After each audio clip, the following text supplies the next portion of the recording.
Brought to you by Express Care Health and Skin Center. Get in, get out, get better. Hafide and welcome to the Healthy Living edition of KUAM News Extra. I'm Mindy Aguon. Tonight we will be talking about matters of the heart, that is heart palpitations. Express Care's Dr. KUAM will join us in studio in just a bit to tell us more about what to look out for, what's normal, what's not, and when you should seek medical attention. We will also have this week's sanitation inspection results. But tonight we're doing a little bit something different for our health check report. Last month was Cervical Cancer Awareness Month, and with Valentine's Day coming up, the American Cancer Society wants to remind women on Guam about the importance of getting your annual pap smear test that can detect cervical cancer. The ACS has been an integral part of many of the cancer research breakthroughs, which include the use of the pap smear to screen for cervical cancer. In fact, most people may not even know that when ACS began promoting the test back in the early 1960s, the test became widely used, and as a result, the cervical cancer death rate in the U.S. declined by about 70%.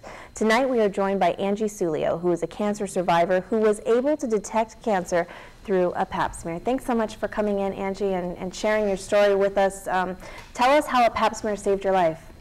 Well, in 2007, I was experiencing some symptoms that were obviously not normal. And I decided after 3 months of going through that to go in and see my doctor. Of course, the first thing she did was a pelvic exam and a pap smear. 4 days later, I got a call from the clinic to come in right away. Doc wants to see me. And so it turns out that that pap smear detected endometrial cancer. And so tell us, life changed for you dramatically, as we were talking about a little definitely. earlier. Tell us about what you had to do. I know you were saying you had to go off island for treatment. Yes, you know, my family and I decided we weren't gonna mess with cancer. We weren't gonna wait. We weren't gonna kind of feel things through. We decided to get on the plane and leave. And so, receiving my diagnosis on September 11th, 3 days later, we were on a plane to the Philippines for treatment. Yeah, I mean, that's how quick we wanted to get on this and deal with it and tackle it. And then you were out there for 2 months? I was out there for just a little over 2 months getting treatment.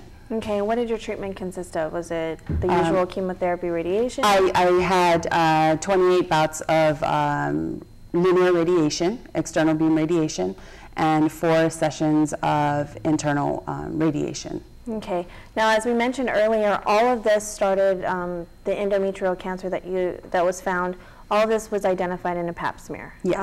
And so I think a lot of times us women, we get so busy raising our kids, working, and so we just kind of put it off on the back burner. But you are here to remind women that it is so important. It is a matter of life and death. Oh, definitely. You know, I want to share for myself, after I had my last child, it took me 12 years till I got my next pap smear. And of course, that next pap smear came and brought the news of cancer. And so I want to share that, you know, you shouldn't be afraid to get those tests done. Those are recommended screenings. You know, as women, as mothers, as wives, as, you know, sisters, how can we take care of our families if we can't take care of ourselves? And so that's one thing that I do want to stress is, you know, the caregiver has to be healthy. And if you're going to take care of your kids, your family, you know, you've got to be in top shape.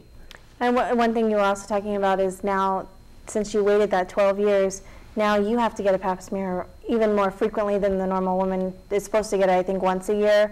But now you actually have to get it once every 3 months? Yes, definitely. Part of my surveillance for endometrial cancer is a pap smear every 3 months. You know, there was a point where my doctor decided to put me out 6 months because results were coming back normal. And when I reached a 5-year mark last year of being cancer-free, I got an abnormal pap result.